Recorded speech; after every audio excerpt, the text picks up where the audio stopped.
Hello, welcome to the St Mary's Midweek Message. There's a question that people are asking quite a lot at the moment. It's out there in the media. What is life going to be like when the coronavirus crisis is over? What sort of people will we be? What sort of people do we want to be? Will we build on the good things that we've learned to change our lives and the lives of those around us forever? Of course, there will be difficulties and challenges that will be with us for a long time to come. But there have been so many positives that we don't want to lose. Nearly 10,000 people in London have been volunteering to help their neighbours in some way over the past 3 months. Some of these have been people of faith, but by no means all. Whatever their motives, they have made a huge difference to their neighbourhoods and may have changed the way we see one another as human beings. Many of our church family have been helping one another too in all sorts of ways. And our church warden Brian has challenged us to think of what positive ways of living we have experienced during these months of lockdown that we want to continue to see at St Mary's in the future. Last Wednesday in his midweek message, Steve spoke from 1 Peter chapter 4. This letter of Peter's was, of course, what we've been studying together on Sundays, and there are some real riches in this letter. I've been reading it over again myself, and I found it quite helpful. If you have time, I'll encourage you to sit and read the whole thing through. It doesn't take very long, and it can be very rewarding. There were a couple of verses that stood out for me from this chapter 4, verses 10 and 11. Like good stewards of the manifold grace of God, serve one another with whatever gift each of you have received. Whoever speaks must do so as one speaking the very words of God. Whoever serves must do so with the strength that God supplies. These verses got me thinking, where does this strength come from that we need if we're to serve one another? Well, of course, it's the Holy Spirit. Steve reminded us on Sunday with that lovely illustrated talk that when we go out into the world to live as the children of God, we need God's presence with us in the person of the Holy Spirit. And the Spirit not only provides us with the strength, but also the various gifts that enable us to live fruitful, Spirit-filled lives.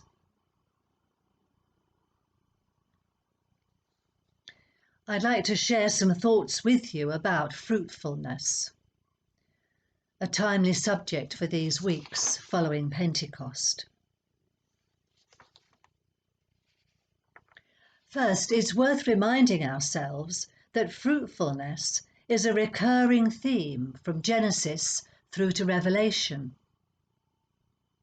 God's first command to human beings was, "Be fruitful and increase in numbers."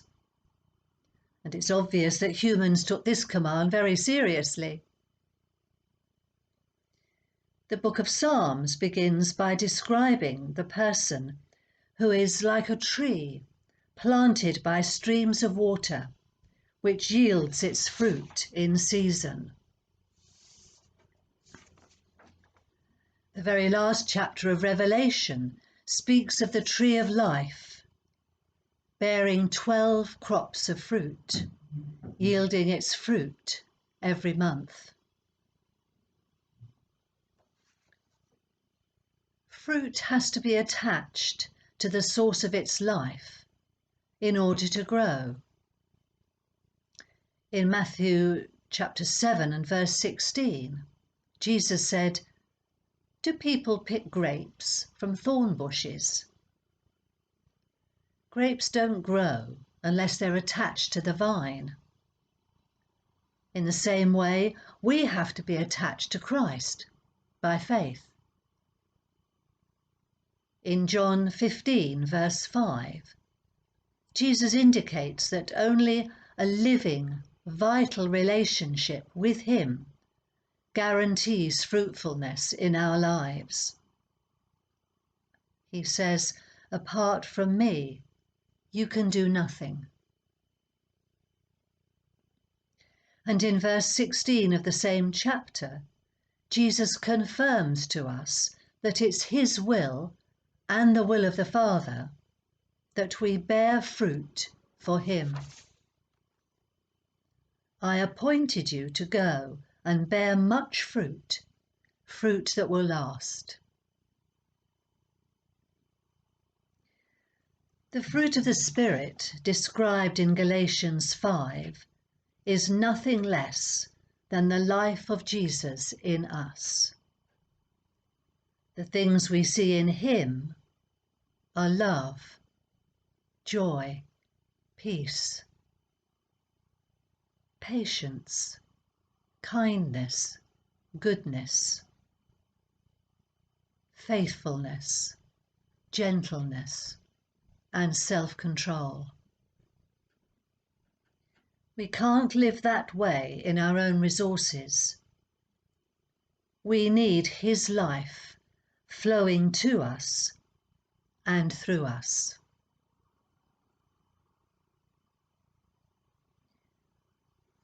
Fruit doesn't mature overnight.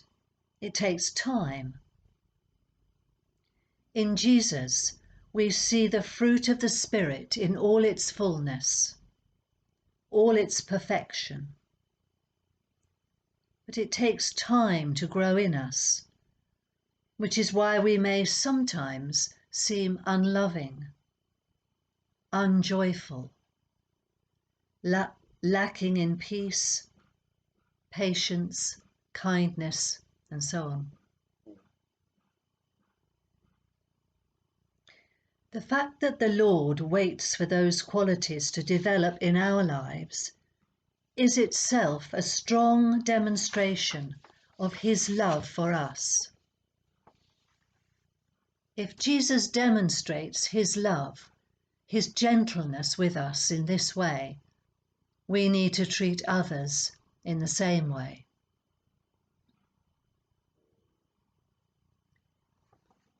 Once we are demonstrating God's fruitfulness in our lives, He doesn't just leave us there. He firmly but lovingly prunes us so that we can be even more fruitful.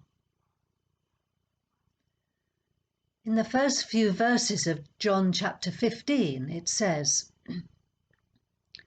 "I am the true vine, and my Father is the vine grower. He removes every branch in me that bears no fruit, but every branch that does bear fruit, He prunes to make it bear more fruit." There is no limit to what God can do in our lives when we display His Spirit. Fruit is for the benefit of others. The fruit of God's Spirit in us is intended for the good of other people, showing love, spreading joy, making peace. And as we were thinking during Thy Kingdom Come, when we demonstrate these things in our lives, others will want to find out the source of this life for themselves. But if fruit is for the benefit of others, our fruitfulness is for the glory of God.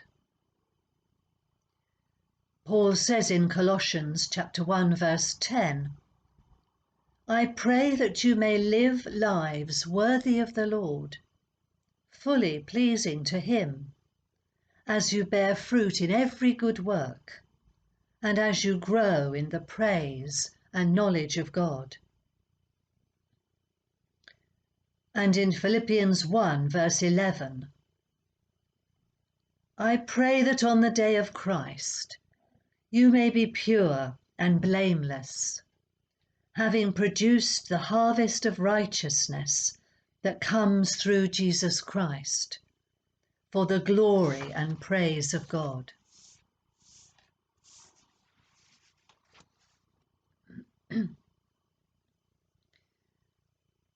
Dr. John Santamu, the Archbishop of York, conducted his final service at York Minster last Sunday.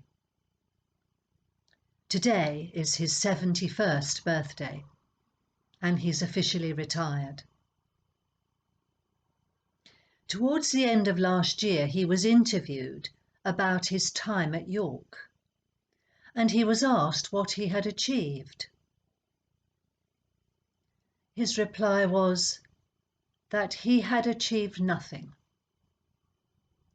but God had achieved everything. Then he said this: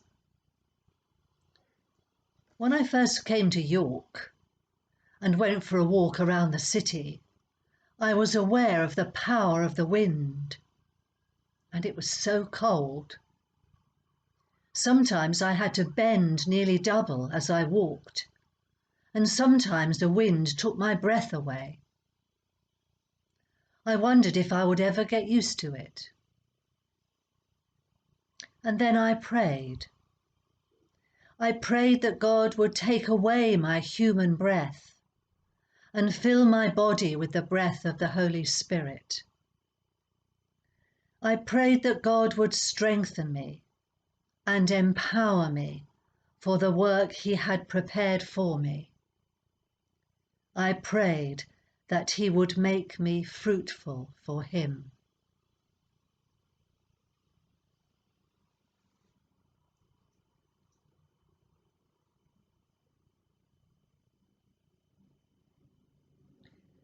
Let us pray.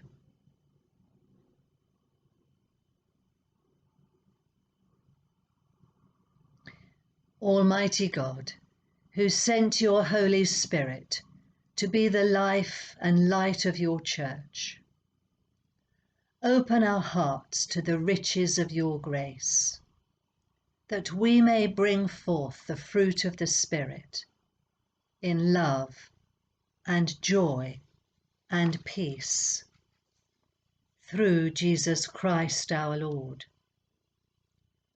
Amen.